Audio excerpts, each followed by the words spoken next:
Hey there, everyone. Welcome to Goblin Salvage Rights. I'm Robert, I'm Erik. and this episode is not about OGL 1.1. None whatsoever. We're not going to talk about it. This isn't a joke. If you read the title, We may in the future when we're smarter and we're a little more informed on the subject because we it's definitely sticky and tricky and we're just not there yet. So what the hell are we here for? What are we going to talk about? deep, guttural backgrounds. That is so much backgrounds. So many I backgrounds. hope we have room for all of this backgrounds we're about to talk about because it's a lot of backgrounds. So we like pulling ideas for our episodes out of the Game Mastery Guide, this book right here, and ta-da! And there's a section in it for deep backgrounds. They're basically a collection of tables and abilities that you roll on in order to determine what your background is instead of picking a normal background. Yeah, So this that's is sort our of like an alternative rule, right? Mhm. There's nothing mandatory about this. If you want a background for your character, there's a stupid easy way to do it in the core book. Yep. This is for people who want a little extra oomph to their characters. I would argue for longer term gameplay, like an adventure path or more than one adventure. If you're just doing a one shot, this might not be for you. But if you're coming back week after week, deep backgrounds are the only way I'm going to go going forward. Absolutely. But first, as always, what did we play recently since our Oh my last God, I episode? ran a pretty cool game. Yeah. Typically, I'm super self-conscious when I walk away from the table, and I wonder if I just completely wasted everybody's time, and I kind of chew my fingernails to the quick until somebody says, "No, actually, I had a good time, Erik." So I actually walked away from the table. It was pretty rad. So we did our Law and Order Absalom thing again, and you guys were spot on. What were some of the big momentous moments? What did you think as a player? I loved the combat. Yeah, I we thought the actually got combat- a combat, which doesn't always happen. We got a really good combat too. Yeah. It was a lot of fun. So basically we didn't break in anything. There was some bad people or some bad guys or whatever in a vault, and there were like spiders from another dimension. Yeah, And there was something hunting those spiders, and we were basically given the option to either fight the spiders and help the hunter kill the spiders, or kill the hunter and help the spiders. And we chose to not kill but defeat the hunter. Uh-huh. I think because because of a miscommunication in body language between me and you, like at the table. yeah. So effectively, what happened was I acted out what my character does. One of those I say this with my body language kind of things. And I guess Erik failed his perception check I totally did. Yeah, just to straight understand one. my body language. So it went in the opposite way that I was hoping it would go, but it still turned out really awesome. Honestly, I think it turned out better. I'm glad you liked it because I tried something different for that kind of scene, which was kind of do the you are asked to go into this bank vault and clear it of vermin. That's a trope as old as D&D. It goes back to the 70s and way before. But you guys found the vermin, and the vermin were like, "Help! Something's hunting us." Yeah. And then you guys were like, what the hell's hunting you? And then boom, there is this predator style looking hunter, invisible in the corner, just waiting. It was called a Zill. It was called a Zill, Xill, an ethereal hunter. I don't know. They feel like Githyanki of the ethereal plane to me. But I won't be able to say that word for too much longer. But again, this is not an OGL conversation. This is not an OGL conversation. Anyhow, long story short, I was super stoked to leave that session, and I went home and made a bunch of notes for the next one. So, two thumbs up from me. Sweet. I ran my Fantasy Zoids game. Mm-hmm. I thought it went pretty well too. Yep. We took the battle mat down to like the floor, and we all gathered around it campfire style, which I found was really cool. Yeah, I really enjoyed that too. Yeah. I got a little combat in. Kind of freaked the party out. Our sorcerer, Gabby, always starts fights. Picks fights like a motherfucker, like you wouldn't believe. Yeah. And she does it in the front line. Uh-huh. So every time she picks a fight, a barbarian or some loud person yells at her, sticks a weapon in her face, and she goes, "Fuck you," and then gets hit, almost dies, and then the party cracks back and they prevail. And that's exactly what happened. I crit on my first hit. And they were only level 2 creatures. But if they were higher than level 2, if there was a level, like 2 level 4s or something like that, It would have been trouble. I think It's like high school all over again. Yeah. Did you go to high school and have that one kid who wouldn't shut their fucking mouth? And then like the bruisers would come over and be like, say that again. And we're like, I don't want to be here right now. My friend's an asshole, but I got to step up with him. Okay. This is I know I'm not the only one. This is a safe space, and we all come at this with honesty. Mm-hmm. I'm not going to lie to you about who I was. You were that asshole, weren't you? I was. You were that guy. That asshole. That was me. Yeah. I was the one who opened his mouth all the time, and I went to a pretty rough school. Yeah. So I'd like to read the deep background on you as a character someday. Well, luckily, I actually took a couple notes about that. So maybe you'll have some of my deep background today. Why don't we take that as a jumping off point and just get into it? All right. So the way that this is basically framed is a series of roles you do on a table. Pretty normal, deep background stuff. This is one of those classic chapters that's in every DMG or every player's guide since the beginning of Dungeons and Dragons, basically, and Pathfinder, TTRPGs in general. I'm sorry, I grew up on D&D. I call it D&D. It's hard not to just use that as a placeholder, right? It really is. Yeah, it's I'm like a Kleenex or whatever. Yeah, yeah. Maybe we can use that against them. Maybe we need to make it. This is not an OGL conversation. However, what if we make D&D so ubiquitous that people replace it with TTRPGs and it loses its trademark because it's such a ubiquitous term for TTRPGs? That's the big brain, wrinkle brain. This is the sort of stuff we've got to do to get the comment section going. Oh my God. All right. That is. So anyway, it's broken up into a section of charts you roll on. And these charts basically, mechanically, they open up options for you to choose from like a classic background would. Mm-hmm. So real quick, classic backgrounds, if you're new to Pathfinder, a background is an integral part of creating your character. We don't roll for stats. We don't roll for anything during character creation. We get to pick it all on our own. So normally you pick a background, and that background comes with 2 ability boosts. One of them is completely free, and you can choose it. You can choose for it to go into anything you want. The other one is often fixed to 2 possible options. So like a bartender is like charisma and constitution or something like that. Right. And then you get a lore skill, and you get another skill trained, and then you get a special ability or a special thing. Mm-hmm. So the bartender can you had that open just a minute ago, but it was close. But the bartender, you get a special thing basically. And that's kind of how every background is set up. Yeah. This is basically itemizing those sections and tying them to other characters, to the GM story, your family size, to a family size. Yeah. I like all of these tables seem like they would be intimidating because there's like 6 of them, mm-hmm. but there's only like 5 steps, I think. So it's really quick. If you just want to do a roll and snatch and put it on your character sheet and run, you could do this deep background in like a minute and a half, 2 minutes or so. It's really quick. If you want to linger and take an hour, 2 hours to go over all the different choices and permutations and combinations and substitutions, you can do that too. So this really cool deep background functionality that's offered here, it's quick, it's long. If you just want to blow through it and just get me to the table, I'm ready to go, you can use this. If you want, I need 2 weeks before I have my character done because I want to be ready before session 1, you can take that time. There's that much to play with in these 4 pages or so. Briefly, I want to kind of just talk about... and a skill feat. That's the other thing. You get a skill feat or something equivalent. Yeah. Some of the less powerful general feats also come into play here. So you get the ability boosts, 2 skills, and the feat. Yeah. Or a substitution, which we'll get into in a little bit. Just to quickly break this down, there are 5 steps. There are 5 steps to this and 6 tables. This entire thing is designed to give you your family background, a sense of it. Mm-hmm. Designed to give you a sense of your character's homeland.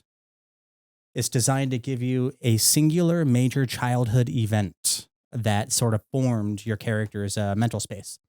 It's designed to give you an influential associate. Like a mentor or someone important to your adolescence. Somebody with resources or the ability to affect the world in a greater way than you can. So mentor. A child. Yeah. Right. Exactly. Right.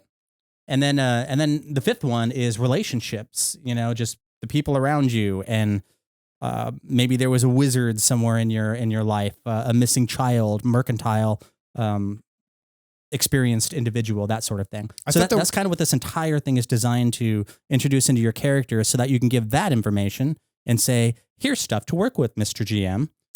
If I remember correctly, the relationships are pointed at your other players. Yeah, like a relationship map. Okay, yeah. So that sounds right. This whole thing ties in really well with the idea of a session 0. This is what I would do in a session 0 with my party. Yep. We did an episode in session 0. If you'd like to check that out, I'll link it up in the thing. Yep. I'll put it in the description so you can check it out after you're done watching the entirety of this entire podcast. The entirety of the entire podcast? Yeah, so that I get lots of, if I get lots of retention, peak retention. But yeah, everything we say here applies to that session video. Exactly. So check it out. This is almost like a deep dive on a specific part of what makes a good session 0. And I love the fact that the relationship part is kind of baked into the relationship map we talked about in session 0. So, yeah. But yeah, to me, what the first thing that this kind of inspired in my brain is that, classic TTRPGs, you roll 3d6 for your stats, and that kind of influences what character you're going to make. Sure. I think that this kind of replaces that action, that the random generation of abilities. Yeah, there's something about it that that inspires me to want to roll up a character, and because I love rolling stats in order, sure, and then picking my class last. That's one of my favorite ways to generate characters. Yep. Pretty old school. Yeah, and this kind of gives you that feeling of a bunch of friends around a table rolling up what they're going to be. And kind of discovering the character instead of coming to the table with an initial idea in mind. You know what I mean? I love the idea of kind of being at the mercy of the game and the randomness, and then anding my way into a story. Creation through constraints. Yeah, exactly. Yeah, absolutely. Oh. Yeah. So all that being said, how does this even start? What is the very first step if somebody wants to use this deep background chapter? So first you roll a D100 or a percentile dice to determine how big your family is. So it gives some minor constraints based on your ancestry. I think it's like if you're an elf, you have a small family. They have 3 pillars. If you're human or whatever, use medium family. And if you have a large family, if you're like a goblin or something like that, an ancestry that has a lot of children at once, then you pick from the large family table. And yeah, you basically end up with a bunch of siblings and a bunch of family members. The pillar you choose basically determines one of those ability score options you have later on. But what I think is really important about this is it really humanizes heroes in a way that we don't really think about. When we see or think of a hero in fantasy, we don't imagine that hero having a child. We don't imagine that hero having a brother or a sister or a mother. When they almost die, that means that there's someone back home that would have missed them. And nothing shines a spotlight on this so much as our good friend and character, Barley Bramble. Elmo Barley Bramble. So in Eric's game in Edgewatch, one of our players, our good friend Jacques, he plays a cowardly halfling named Elmo Barley Bramble. Who's on the City Watch. And he's like this cowardly guard that is a charisma-based sorcerer and is always trying to actually de-escalate situations so he doesn't have to get into combat, which is He's pretty much just punching a clock and try not to get his ass handed to him in the meantime. Exactly. And that's kind of what police officers are supposed to do. There it is. There you go.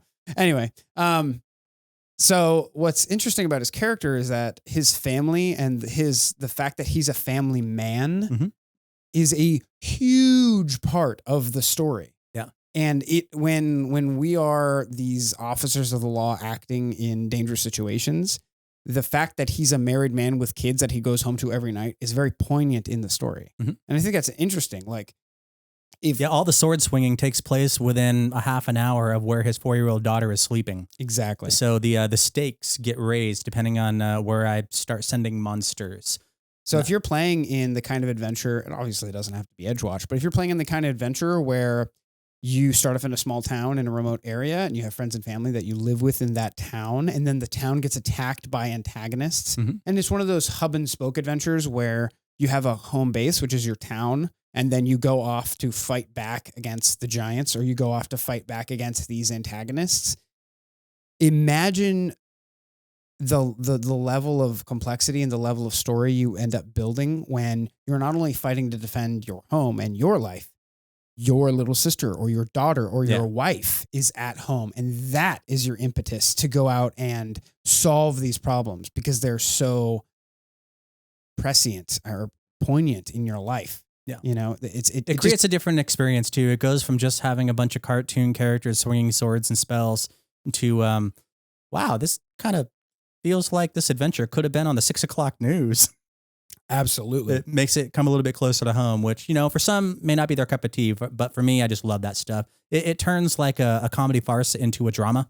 And I like all of my stories to be like comedy drama, horror drama, you know, just, I want thing plus drama, and family is a great way to do that. So, do these family members need to be blooded? Or can you say, I come from a large family according to the numbers, but we were all in the same orphanage? And then naturally everybody goes to the big city, right? So we start running into those people from our family during the course of the adventure because we're all in the same general location. So it seems to me like this chart here, this family size chart, doesn't have to mean blooded family. You can use stand-in language for it. It could be like, instead of family, it could be like fraternity. Maybe your character went to a magic university, and this chart represents the people from your graduating class that affect you in the ways the rest of the paragraphs offer up as examples. Absolutely. I mean, in my own life, you know, like I left Florida for the opposite side of the country. And in many ways, I've kind of built my own family here in Oregon. Yep. You know what I mean? I spend Christmas and Thanksgiving with them. So same. Yeah. So this is hilarious, though. I know you really want to rag on. Oh, let's talk about bullet points because these are just dumb. Oh my gosh. All right, go for it. No, it's all you. It's all you. All right. So apparently under the family size table, it says, if you grew up with no family, you had to learn to survive on your own. Add a strength ability boost and a constitution ability boost to your options. Because clearly people without families are strong and have hardy constitutions. Absolutely. Nothing about their charisma, intelligence, wisdom, anything else. Skipping down to the third bullet point, and this is the one that cracked me up because of my own family. If you grew up with 3 or more family members, you had to mediate family conflicts and negotiate a crowded home. So naturally, you would add a charisma ability boost and a dexterity ability boost to your options, right? How many of your disputes were resolved by somebody with a higher strength than you? Yeah. Hi. Yeah. So all this is to say, for my money, this is a wonderful table with wonderful bullet point suggestions, but I'm not going to take these literally. I think these are really good offerings. They're signposts, they're guides, and you can just like slip things in one for one. And that's how you maintain the balance while getting the flavoring that you're actually looking for as you're rolling up your character in your beautiful imagination. So whatever makes your brain light up, the balance is here. You can tweak the language a little bit to make it yours. Picking any 2 ability scores is literally all that is required from you. Yeah. That's all that it is. We're just following Pretty the much. Constraints of what every single background in the entire game does. Yeah, and that's important to me because I got so tired of the same backgrounds over and over and over from the core book. And I just like that, you know, these 3 backgrounds were great, but I wish they would have given me the boost to like charisma or something else. I want my stat arrays to look the way I want them to look, regardless of what class I'm playing, what ancestry I'm playing, whether I lived on the beach, had 3 siblings, or if I lived in a high rise and had no siblings. You know, I want my points where I want my points. Mm-hmm. And this chapter gives a pretty good guide on how to do that. Yeah, absolutely. And, you know, because I'm a character first guy and a number second. This allows me to be both at the same time. And that's a beautiful place for me right now. That I've never been there before in my entire RPG career. So well done, whoever wrote this chapter. Well done, authors. So that's the first step. Logan Bonner and Mark Seifter. Siefter, whatever. We don't read too well around here. I don't read good. So that's family background. Next step is Homeland. Where do we come from? Homelander. Homelander. Oh, man. That's a whole nother conversation. Yeah. Man, I just started season 2 recently. Really? Yeah. That's it? Yeah. Oh, you are in for a trip. That show is emotional homework. I love it so much. It's delicious. Okay, Homeland, where you grew up. Basically, they give a series of biomes of places for you to grow up in, and they impact the lore you start off with, which makes a lot of sense. I highlighted I think it was like the first sentence of this, and it meant a lot to me. So, Homeland, where you grew up is highly formative. Where you grew up is highly formative. Yep. I grew up in Florida, on the coast of Florida, the west coast of Florida. And let me tell you, coming to the Pacific Northwest and being Florida man, it's the same thing, right? has set me up for lots of culture shock. You know, like I tell people all the time, the United States is an enormous country with multiple cultures, all voting for the same president. Like, so like the culture in Florida is so much more different than the culture in the Pacific Northwest. I feel like I'm in a different country. I did, especially when I first moved here. Yeah. You know, like for a good example, there are little to no poisonous or dangerous animals in Oregon. Yeah. I think that's right. Growing up in Florida, we had cottonmouth snakes, which will kill you if they bite you in like 2 minutes. We had brown recluses and black widows, which I think we might actually have here in Oregon, but they're not as prominent. We had ticks, which will give you Lyme disease. Yeah, no, fuck those. We have alligators, which is what we're famous for. Ironically enough, you can keep those too. The alligators are Just keep them all. Everything you just listed, get rid of them. The alligators are not actually that as dangerous as the other 4 things I listed on the list. And then we have mosquitoes, which can give you things like malaria and stuff like that. Yeah. And just other diseases that you've never heard of. Like 4th edition. Right. Yeah, just keep them. Florida can have it all. So all that's to say, you know, when I read that line, it really jumped out at me. And it made me think about how formative Florida was for my upbringing and how that really differentiates my worldview from those of other people. Yeah, I'm a California kid, born and raised. And the people living down in, you know, biker country in the Mojave Desert, they don't know what it's like to live in the Bay Area and vice versa. There's like 7 different faces of California, and they're all just not the same. So it always cracks me up when people from like the Northeast come out to California to like visit or whatever, and they'll be like, "Yeah, I'm visiting family in Sacramento, and you know, we're gonna be there for the day, and then we're just gonna drive down and go to Disneyland and see that, and you know, we'll fly home the next day." So you're gonna fly into Sac, and you're gonna drive like 8 hours to Disneyland. Oh my God. To spend a day at Disneyland. To drive 8 hours back to Sac so you can fly home. You have no idea how big this fucking state is, do you? I will say that the one thing that Florida and California have alike is their length.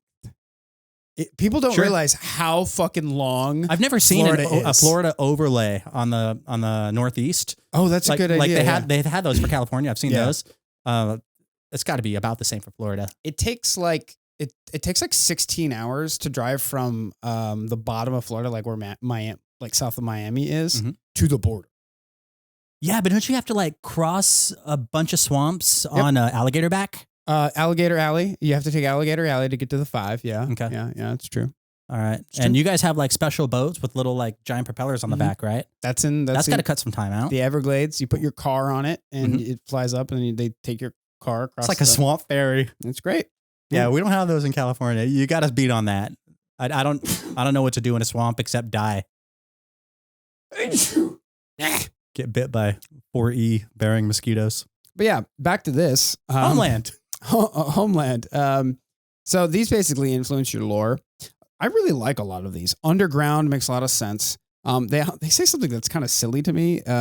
Subtract 3 from your roll if you're a dwarf, and if you're an elf, add 2. Which means that if you're an elf, it's impossible for you to have grown up in the underground or on the frontier.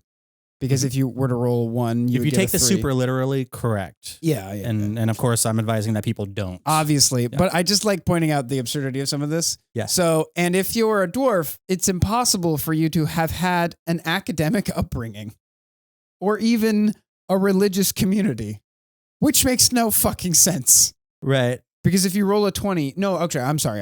If you roll a 20, you subtract 3, you get a 17, which is a religious community. So it's highly unlikely that you'll be a part of a religious community. Makes no sense still. Yeah. You know what I mean? Yeah. Coastal community, another ancestry settlement, which I thought was really interesting. You're like an outsider in another ancestry settlement. Mm-hmm. That creates for some great storytelling moments right there. Yeah. And your GM can pluck that out and then put that in their current game.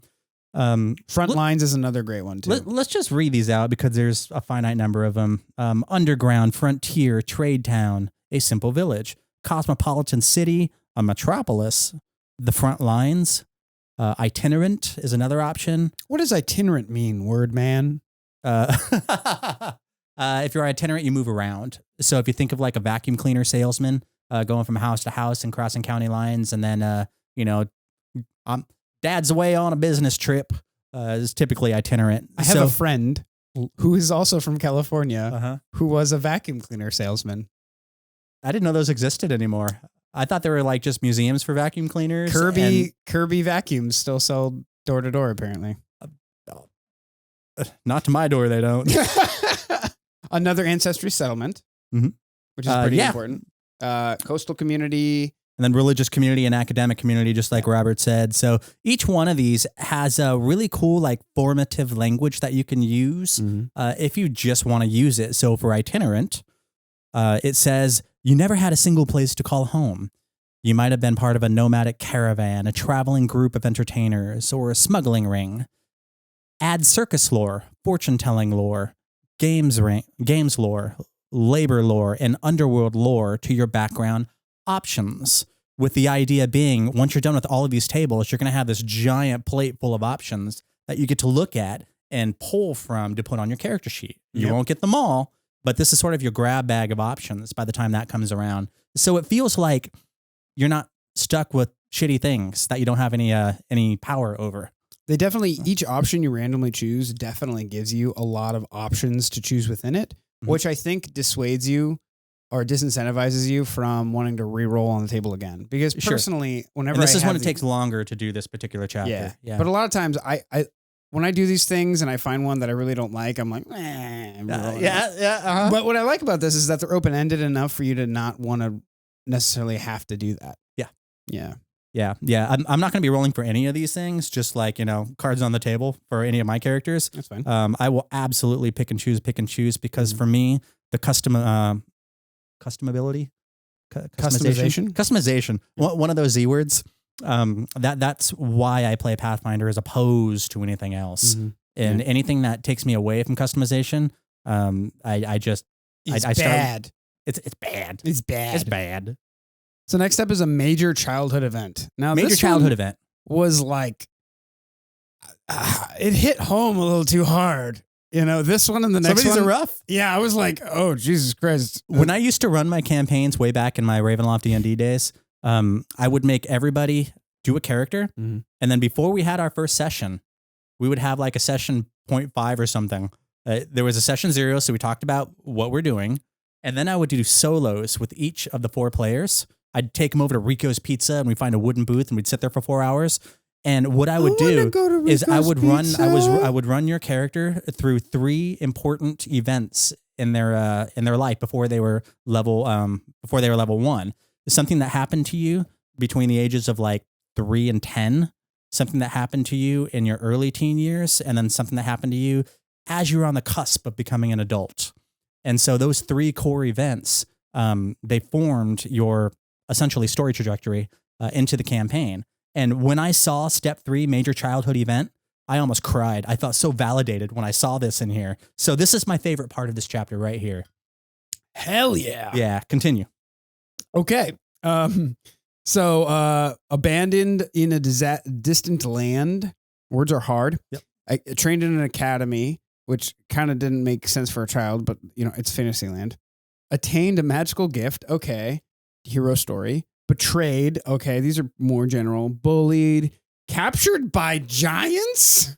Like, I just love how banal it is, and then it jumps. And then we jump to that. Captured by giants. But you were captured by marauding giants and fought your way free. Add the Titan Wrestler skill feat to your background options. I used That's so cool. I love it. Yeah, it's giants are such an integral part of Golarian's history and lore. Going all the way back to the first AP. Actually makes a lot of sense given the context of Golarion. Sure. And in the greater Dungeons and Dragons mythos that this game is built on. I used to joke all the time, like Dungeons and Dragons should have been called Dungeons and Dragons Giants.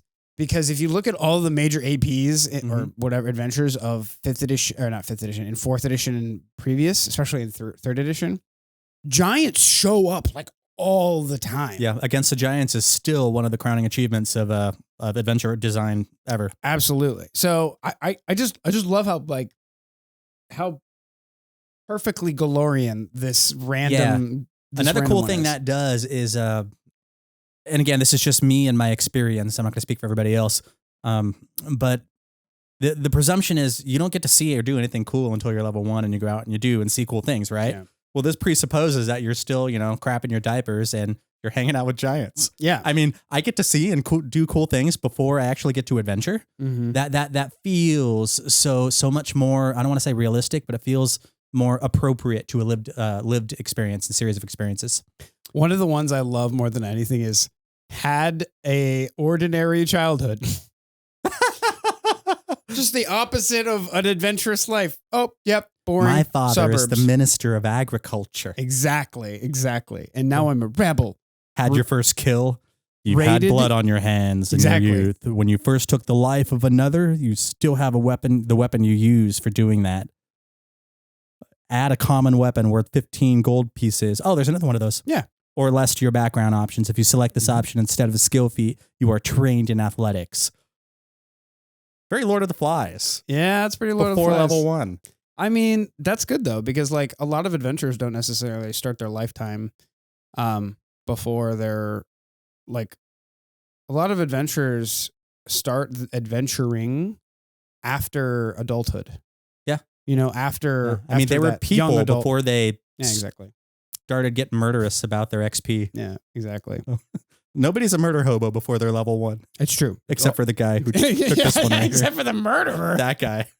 So these are nice. They add skill feats to your background options, which are important. Yeah. And or the money. And again, just to reinforce every single table, it's not just a bunch of we're not supposed to say fluff anymore. What are we supposed to say? We're not. Flavorful options. What's wrong with fluff? I love fluff. The people at Paizo have kindly requested that we change our vernacular on that because it shits on the people who focus on lore and that's lore and crunch, both of them are amazing, and the writers of both should be held in high esteem. Absolutely. But yeah, this whole major childhood event, it gives me as a player something to build around, and I can face a direction from that concept and go forward in competence, as opposed to, okay, I did this decision and it's a blank page after that. I don't know what's next. Yeah. There's none of that sitting here at your keyboard and staring at a blank page waiting for inspiration to hit. Shit happened before you picked up a sword. Shit's going to happen after you pick up a sword. And this is one of the things that leads you from point A all the way to point Z. And I think that's really cool because I get to give that to you, my GM, and say, hey, please make this relevant to the campaign in some way. I really love how not dense, but how verbose the influential associate entries are. So the next entry, step 4, is influential associate. And this is like supposed to be a mentor figure for your character, I believe. Sure. We have ones like the boss, the champion, the academic, the confidant, the crafter, the criminal, the dead one, the mercenary, the mystic, the pariah, the wanderer, the relative, the friend, the fool. So these are like... This is like Ocean's 20. Yeah, actually, that's pretty good. But, I really love this part because in my life, I I didn't have one father figure. Mhm. I had a series of major father figures. My stepfather wasn't really that important in my life until the very, very end of his life. He passed away when I was like 18, and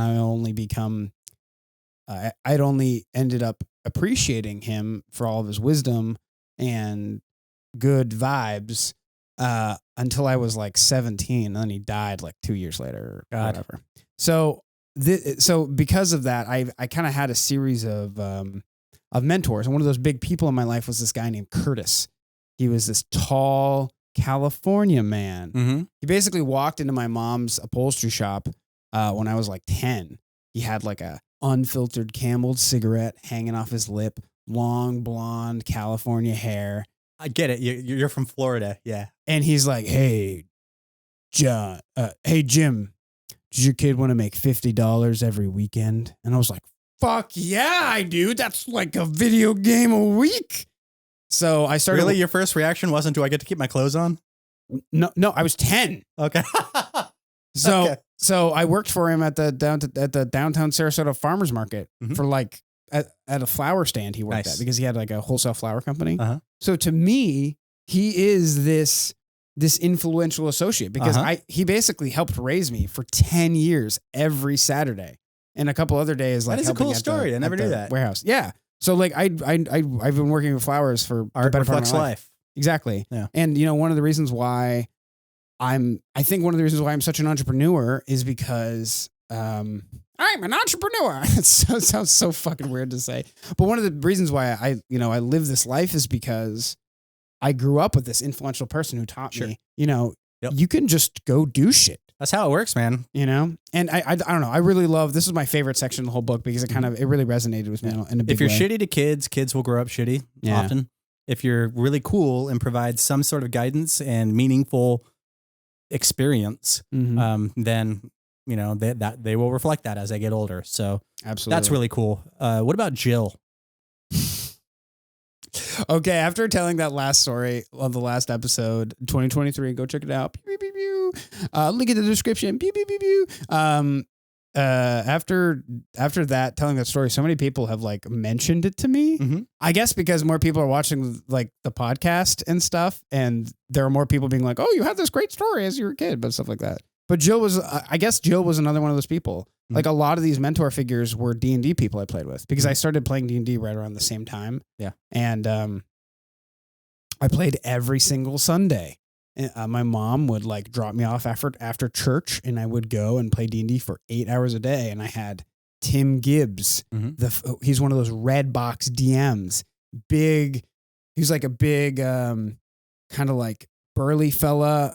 He was kind of like I don't want to say a hillbilly because that's kind of derogative, but like he was a fucking hillbilly. Yeah. He had like the accent, like the Appalachian accent. He had this huge, like granddad beard. He was missing a front tooth. Mm-hmm. So, I mean, big hillbilly vibes. He was a man who like worked with his hands most of his life and stuff like that. He grew up playing D&D, like red box D&D. He was like an OG grognard. Mm-hmm. And I've learned recently that some of you people out there are turning the term grognard to mean something that's really negative. It's not a pejorative. It shouldn't be.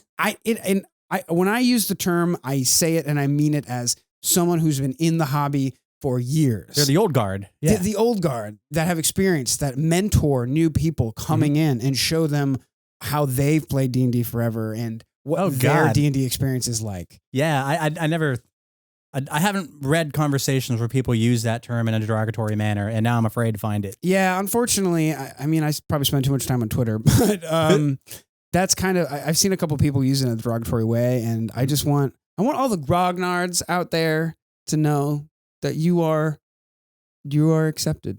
There's a place for you at my table. He would be in prison if it wasn't for you. Oh my God. I mean, you're not wrong. You're not wrong. You would have knocked over that flower stall if you hadn't had somebody to put you to work in it. That's probably accurate. Yeah. Yeah.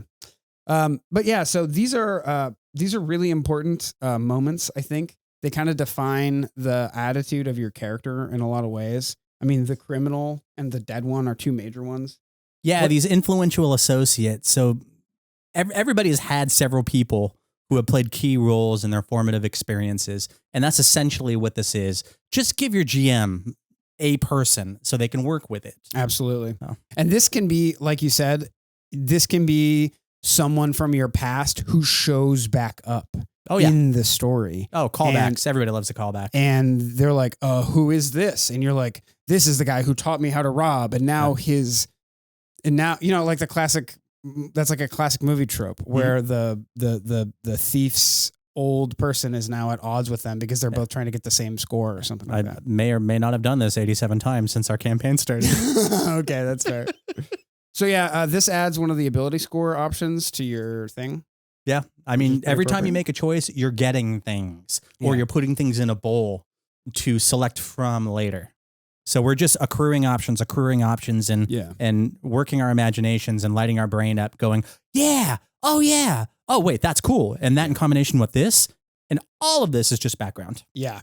This is the second to last one. The last one is inspiring relationships. Step 5 is relationships. Can we talk about relationships, Dr. Phil? Yeah. These are, I believe they're supposed to be relationships between other players' characters. Yeah, yes. It's all in-house relationships. Yeah. And this is the relationship map effectively that we talked about in session 0 episode that Erik and I think both find really, really important. Yup. The first of the 2 tables are essentially inspiring relationships, like good, positive relationships. And then again, you get boosts, you get skill bumps, you get stuff as you make that choice. The second of the 2 tables is kind of the rougher relationships, the bad relationships, the ones that didn't go so well. And yet you still get your boosts and your skill bumps by making these choices. Yeah. So what are some interesting, inspiring relationship examples we have in here? Comrade in arms. I really like that. Bonding through hardship and stuff like that it's a really powerful way to bond 2 people together. And it's always fun role playing that camaraderie, in my opinion. Sure. Liberators is a really good one. Remember that shitty dwarves game we played? It was like Mad Max with the Dwarven family. I will never forget it. We all were missing teeth and we were all hillbilly dwarves amped up on gun and motor fuel, just trekking across the desert. Well, I'm looking at Wasteland Survivors at the bottom of this one. Wasteland Survivors. You and this character were lost in a dangerous wasteland together and depended upon each other for survival. You're still not certain that either of you would have survived the ordeal without the other's aid. Add the forager skill feat to your background's options. Well, we were literally blood relations. We were brothers. So this choice here on relationships 2 brothers can be a callback to the first one, family size. Absolutely. So, these don't have to be strangers. In fact, every single choice for every single one of these tables, you can restrict it to a family and have a very specific kind of story shape. And I think that's one of the things we talked about in the session 0 episode was like creating restrictions for your character creation that actually makes it more interesting and makes your characters come together. That one of the ones that reminded me was the religious students option, because I recently tried and failed to have a D&D game where everyone was of the same religion. And I think had I had this tool and I was aware I had it, but I wasn't aware of it. Had I been aware of this tool, I probably would have shoehorned something like this into their background creation. So that maybe they were all brought up together. If I were to do it again, I would have the PCs have spent a lot of time together for an extended period of time. It reminds me a lot of when you ran Ravenloft and we were all adopted siblings together. That was Curse of Strahd, wasn't it? Curse of Strahd, yeah. So, hell, that's when I met you. Yeah. That was a long time ago. Okay. Yeah. I remember. But to me, that was really awesome because I could always rely on the fact that I knew these people very closely. Like they were practically blood relatives. You know, there's a bond. The bonds are tight. Thicker than blood. How many times have you entered a game and you're like, why the fuck am I even continuing to talk to these people? Some of these people are reprehensible. Why is my character still here? I don't understand. That's a session 0 question. Yeah. So this is excellent for that. The bonds that tie us together, that for better and for worse. To me, that really makes or breaks verisimilitude. And this is just it does, and it just elevates the tension, and the stakes get higher. I mean, if I'm at a convention game and my character is with 4 other characters, and I don't know who the fuck they are, my desire to cast heal on them is going to be different than if, like you said, I came up in an orphanage with them. I don't know. That's just the way my brain works. I like things to connect. I like stories to feel organic and natural. And I like things to just make sense. Yeah. Yeah, it really adds to the verisimilitude that we spoke of. Especially when you're going into your first session as a group at the table. Yeah. And everybody's looking at each other blankly like, what do I do? The challenging relationships, though, are a little, they're a little hit or miss for me. Yeah. Like spy. Like there's got to be a lot in the backstory already built up to spy. Why don't you read the rest of that spy example so we can all kind of know what you're talking about? You spied upon this character in the past, either at the behest of someone else or because of your own suspicions. Add the read lips skill feat to your background options. Totally. I can totally see playing a character who's like a younger brother. And I have this, this older sibling, let's say a sister, and she keeps sneaking off with your boyfriend. And mama's like, follow your sister, make sure she's okay. Follow your sister, make sure she's okay. You know, I can interpret spy like that. Yeah, I didn't. Not even like a clandestine CIA thing, but a looser translation, a looser understanding of the actual words that are being used in here allow for greater options. So yeah, that's good. I like accusation of theft. You were once secretly certain that this character stole a cherished valuable from you. You were determined to steal it back until you learned that this character wasn't, in fact, to blame, and you'd only misplaced the item. Add the pickpocket skill feat to your background options. Like, I was so bent out of shape that my thing got taken. I went and learned how to commit misdemeanors. That's so fucking ridiculous. Just so I could be ready for the day I could get it back, and it turned out I was wrong the whole time. My favorite one is probably relationship ender. You once warned off an admirer seeking this character's affections. You literally cock-blocked your bestie. You still maintain that the match would have been a poor one, and that you did this character a favor. But at least you learn quick coercion. Add the quick coercion skill feat to your background options. I love it. Oh my God. So as goofy as some of these sound, every single one of these has the same pattern. You identify a story thing, and then you give yourself a boost, or you pick up a feat of some sort. And you can just see it baked into each one of these examples. So it's really hard to get lost in what you're doing with each individual table. I'm looking for an inspiring relationship. Okay. And there's a little math that goes with it. I'm looking for a challenging relationship. Okay. And there's a little math that goes with it.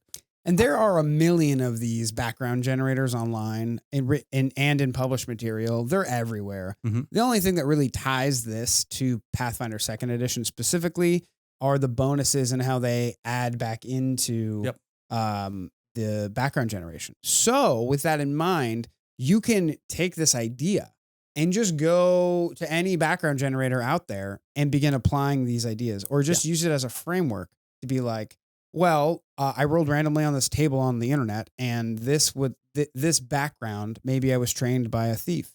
This would lead me to some of these thief-like abilities or something like that. You know what I mean? Like the only thing, this is cool because it has these mechanics tied to it. But if it didn't, it would just be another run-of-the-mill character generator. Yeah, and I wouldn't give it the time of day. I just wouldn't. I've built characters using nothing but the numbers and didn't think anything about the lore of my character. I've built characters only based on the lore and then tried to find the math to fit. Pathfinder 2nd Edition is the first time I was able to flirt with the idea of doing them both simultaneously. And even with the core rule book, I was still kind of strong-armed into looking at math first and character concept second. And then the Ancestry Guide came out, and all of a sudden I was able to pull back on the math and lean into the lore. Charts like this come out in the back of the Game Mastery Manual, and I get to lean further away from the math and further into the lore. And I know there are other people who are able to do the opposite, just because, we have different things that we're drawn to when it comes to character creation. So by having these optional rule sets, You know, you can pull them out and not use them, or you can put them in and use them. We all get to have our cake and eat it too. Mm-hmm. You can crunch all you want, and I can lore all I want. And it's the same set of rules. I think that's just, it blows my mind how elegant that particular bit of game design was. I don't think it was an accident. Mm-hmm. I think the people at Paizo really know what they're doing, and I'm glad they're there now at this point in the hobby. Absolutely, yeah. Yeah, I really think that the hobby's going through a bit of a renaissance right now, just because of the influence of Critical Role. Yeah. We had that big influx, and I think right about now is the time when that big Critical Role crowd that first entered the hobby has been playing and has probably gone through 2 or 3 adventures now. They've gotten a couple characters up to max level, and they're hungry for more. There's like this freshman freshman hunger to play the game and play the tropes, and that is awesome. Yeah. I don't let anyone ever shit on playing the hero, playing the basic D&D game or whatever. Like that is a great fucking experience, and I honestly now I want to go back and I want to have that experience again. And I'm kind of actually having a taste of that with Oliver's game, because it's so true to what I remember TTRPGs being when I first started, when I was a kid. It kind of makes me feel like a kid again. Yeah. That's fucking awesome. Don't let anyone shit on you for wanting to play the game you want to play. Yeah. But I think a lot of these CR people, or that new wave, is coming in, and they're finally starting to see the cracks in their systems that they started with, and they're asking themselves, this is awesome, but how could it be better? What are some systems? What are some options I could do to really bring out the story of games rather than the mechanics of games? Yeah. And that is, to me, the crux of this whole episode topic. Yeah, I think so. Being able to customize things to your own taste and have the backing of sound mechanisms. Yeah. And if you're just not a math guy like me, I'm not a math guy. I kind of need somebody to say, here are your options when it comes to the math. This is fair and balanced. Yeah. These are doing that. This is damn near idiot proof right here. And now that I'm a few degrees north of an idiot, I can actually start trading out language in these entries. Yeah. I don't want my bonus to go to strength. I want it to go to charisma. So let's reflavor this. So that makes sense.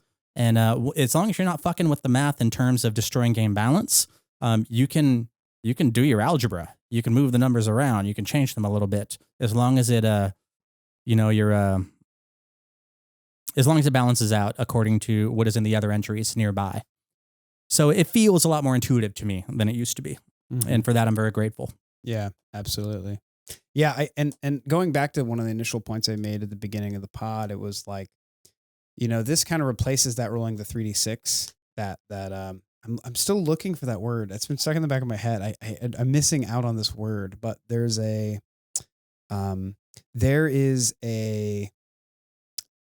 almost like I don't want to call it a religion, but like there's this practice that we do that has been done at so many TTRPG tables where you roll up your character. And this is such a great way to replace that, scratch that itch. And I'm realizing, without sacrificing all of the depth. Exactly. I'm realizing that this is a great way to scratch that itch. And I kind of didn't realize I was missing that itch until I read It's a good way to sell this to OSR folks. Absolutely. Any other thoughts? Again, I want to stress that this is a modular rule set. Take it or leave it. You don't have to use it. But inspiring relationships, challenging relationships, a major childhood event, an influential associate, a homeland, and a family background. 4 different versions of those are what the 4 players at the table have to serve up to their GM to say, we have gifted you with all of this information. You don't have to make this all up on your own anymore. We're helping you shoulder the burden of creating this campaign. Absolutely. And that's what I want as a GM for my players, and that's what I like to offer to my GM as a player in somebody else's campaign, because it's the rule of cool. Do cool things and be cool to your players and GMs. This whole chapter is all about just gifting people with things, so one GM doesn't have to do 100% of the creative work.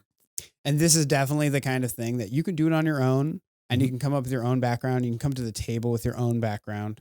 But this truly shines when you do it at the table with all the other players you're going to be having at the table. Yeah, all the giggling that will happen as you look at some of these ridiculous combinations. Yeah, and it really will begin to allow you to create those connections with other players and bounce ideas off your DM and all of that fun stuff. Yeah, you said the yes and exercise, and that's exactly what it is when you group people together to do this. Oh, cool. All right, well, that's really the last thing I wanted to leave everybody with. Awesome. Thanks for hanging out with us, Goblins. We really appreciate your time. These past couple weeks have been fucking ridiculous for us. We've had 2 videos do really well. We're meeting a bunch of people, and the 1.1 OGL stuff is really pushing people towards Pathfinder and trying new games. So if you have any questions about the system, if you have any comments, follow us on Twitter or ask us in the comments. We reply to like every comment. We really love interacting with everyone. It's an involuntary response for sure. Yeah. And we're going to be starting a Discord, so you can come hang out with us and just talk on Discord. We're on Discord generally way too much, so it just makes sense for us. Yeah, my boss hates it. Yeah. And then if you're interested in some of the other benefits we offer, we've got a Patreon, so check it out. Thanks so much for hanging out with us, and keep it weird, Goblins. Okay, thanks. Bye.